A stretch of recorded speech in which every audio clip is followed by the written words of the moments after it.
ராணிமா, கேள்விப்பட்டா சந்தோஷப்படுவீங்க.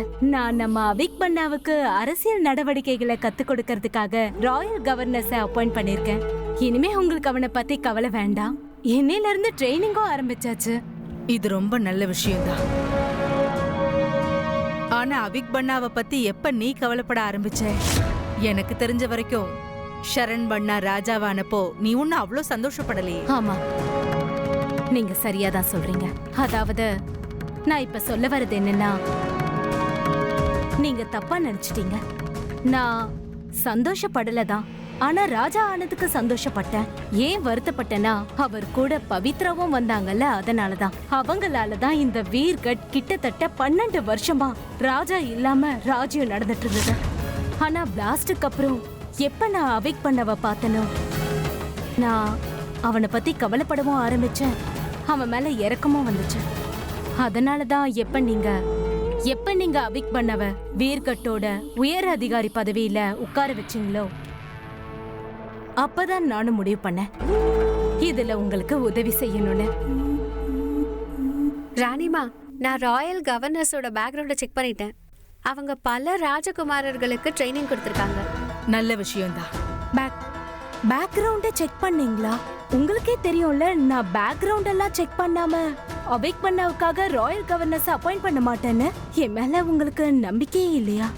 உன்னோட எண்ணங்களை நான் சந்தேகப்படலை. உன் திறமை மேல எனக்கு சந்தேகம் இருக்கு. நான் உனக்கு முழு சந்தர்ப்பம் கொடுத்தேன். உன் கணவனை நல்ல ராஜாவா மாத்த சொன்னேன். ஆனா நான் என்ன சொல்ல, இந்த இடத்துல நீ என்ன நல்லா ஏமாத்திட்ட. அவிக் பண்ணா விஷயத்துல நான் எந்த ரிஸ்க்கும் எடுக்க விரும்பல. வா பிரேம். சரி.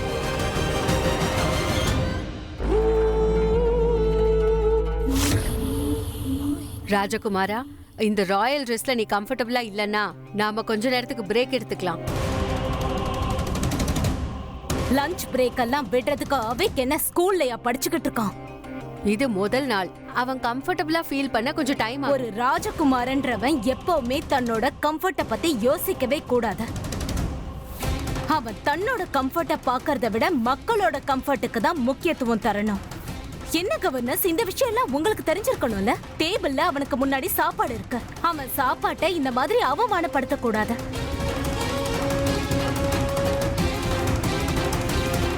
அவிக் பண்ணா, நீ டேபிள்ல உனக்கு முன்னாடி இருக்கிற சாப்பாட்டை முழுசா சாப்பிட்டு முடிச்ச பிறகுதான் டேபிளை விட்டு எழுந்திருக்கணும். அது சரி, நீ என்ன பண்ணிட்டு இருக்க? நான் உன்கிட்ட என்ன சொல்றேன்னு உன் காதுல விழலையா? இது எல்லாமே உனக்கு ட்ரைனிங் கொடுக்கறதுக்காக தான் செய்யப்பட்டது. உன்கிட்ட என்ன சொல்றோமோ அதை செய். எந்த சாக்கு போக்கும் இதுல செல்லாத. எனக்கு தெரிஞ்சு அவனுக்கு ஒண்ணும் கிடையாது. அவன் வேணும்னே அடம் பிடிக்கிறான், வேற எதுவும் கிடையாது. உடம்புல அரசு ரத்தம் வேணா ஓடிக்கிட்டு இருக்கலாம், ஆனா தெருமுனையில இருக்கிற குழந்தைங்க போலதான் இவன் பிஹேவ் பண்றான். இவன் இந்த மாதிரி பிடிவாதம் பண்றதை தான் நீங்க போக்கி ஆகணும் மிஸ் கவர்னர்ஸ். உங்களை எதுக்காக நாங்க இங்க ஹையர் பண்ணிருக்கோம்னா, ஏன்னா நீங்க ரொம்ப சீக்கிரமாவே இவனை ஒரு ராஜா ஆக்கி காட்டணும். உங்களை பத்தின நிறைய விஷயங்களை நான் கேள்விப்பட்டிருக்கேன். உங்களை பத்தி நான் கேள்விப்பட்டதெல்லாம் உண்மையா இருந்தா அது நல்லா இருக்கும்.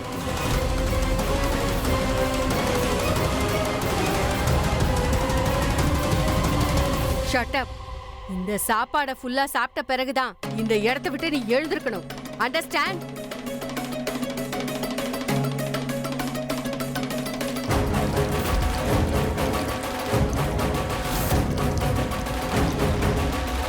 ராஜகுமாரனா இருந்து இந்த செய்யலாம், கொஞ்சம் கூட மேனஸ் தெரியல.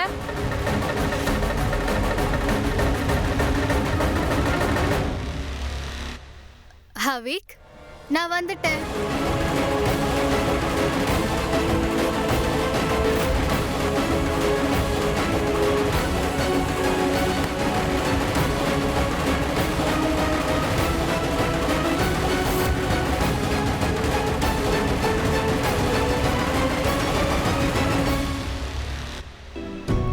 I'm sorry AVIC. உன்னை நான் வீட்ல இங்க தனியா விட்டுட்டு போயிருக்க கூடாது. எனக்கு தெரியும், உன்னுடைய தேவைகளை இவங்க புரிஞ்சுக்க மாட்டாங்க, உன்னையும் புரிஞ்சுக்க மாட்டாங்க. நீ எதுக்காக அழற அவிக்? நீ அழாத, அக்கா வந்துட்டல. சின்ன வயசுல யார் வேணா இப்படி பண்ணுவாங்க. சரி பரவாயில்ல, இப்ப நம்ம போலாம். போயிட்டு ட்ரெஸ் சேஞ்ச் பண்ணிடலாம். ஓகே? ராஜகுமாரன் எங்கேயும் போக மாட்டான்.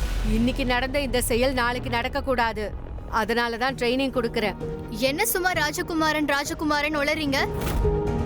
இந்த டாகுக்கு பின்னாடி இருக்க 7 வயசு குழந்தை உங்களுக்கு தெரியலையா? ஒரு பையன் தன்னோட அம்மா அப்பாவை இழந்திருக்கான். ஒரு சின்ன பையன் அதிர்ச்சிக்கு உள்ளாகி இருக்கான். ஒருத்தர் மேல பிரஷர் வந்ததுன்னா அவங்க பெரிய பெரிய மிஸ்டேக்ஸ் எல்லாம் பண்ணிருவாங்க. ஹவிக் ஒரு சின்ன குழந்தை. இன்னும் சொல்ல போனா இவனுக்கு ராஜ பழக்க வழக்கங்களை கத்து கொடுக்கறது மட்டும்தான் உங்க வேலை, இன்சல்ட் பண்றது இல்ல. வா ஹவிக்.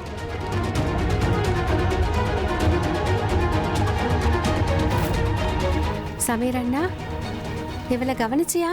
உங்களை இன்சல்ட் பண்ணதுக்கு அப்புறம் கூட ஜாலியா சுத்திட்டு இருக்கா போல.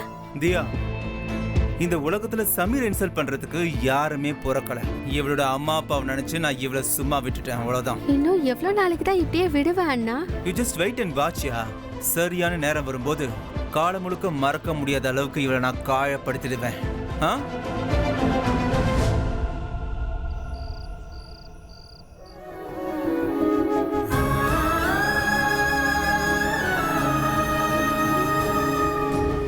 என்ன இப்படி ரெட்டா இருக்கு?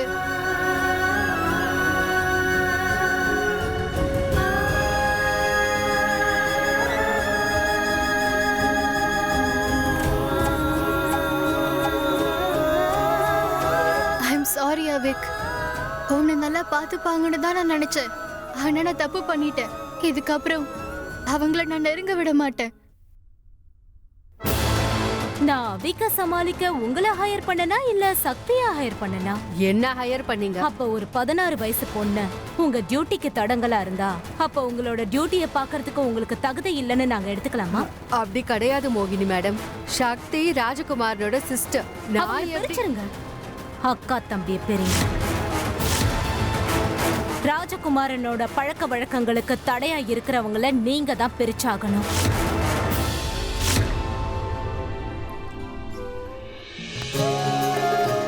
உனக்கும் எனக்கும் நடுவுல இனிமே நான் யாரையும் வரவிட போறதில்ல.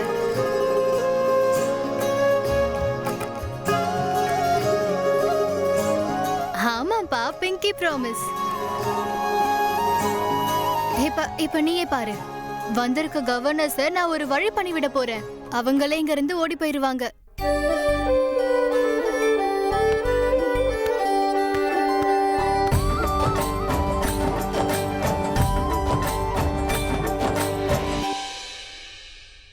ஓடி ஆடி விளையாடுறத தவிர அந்த சக்திக்கு என்ன தெரியும்? அவ என்ன வேணாலும் செய்யட்டும், சொல்லட்டும். நீங்க அது எதையும் கண்டுக்க கூடாது.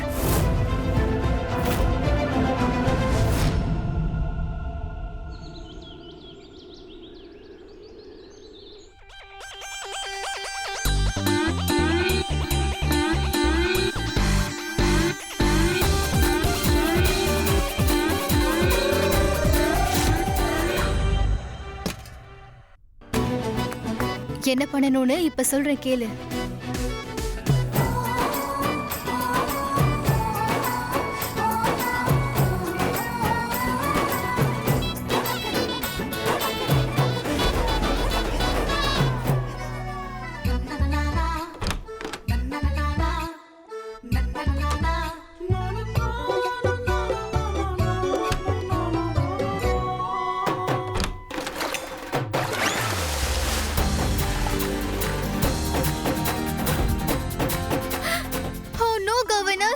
நீங்க Dress போட்டுட்டு தான் ஷவர் எடுத்துப்பீங்களா?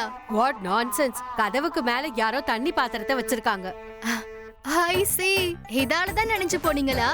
இதை எப்பவுமே நான் என் பிரதர் ரவிக்காக வைப்பேன். வாட்? நீ என்ன உளறற? ஆக்சுவலி என்னன்னா, என் தம்பி இருக்கானே, இவன் எப்பவுமே தூக்கத்துல நடந்துகிட்டே இருப்பான். அதனால இவன் எப்ப ரூமை விட்டு வெளியே போக ட்ரை பண்ணாலும் கதவு திறந்ததும் அவன் மேல தண்ணி கொட்டிரும், தூக்கமும் தெளிஞ்சிரும். கரெக்டா? ஆனா நீங்க உள்ள வந்து மொத்த தண்ணியும் வேஸ்ட் பண்ணிட்டீங்க. நான் மொத்தமா நனைஞ்சிட்டேன்.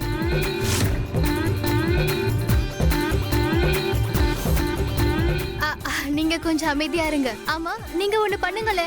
அங்க ட்ரையர் இருக்கு, நீங்க அதை தாராளமா யூஸ் பண்ணிக்கலாம். ஓ,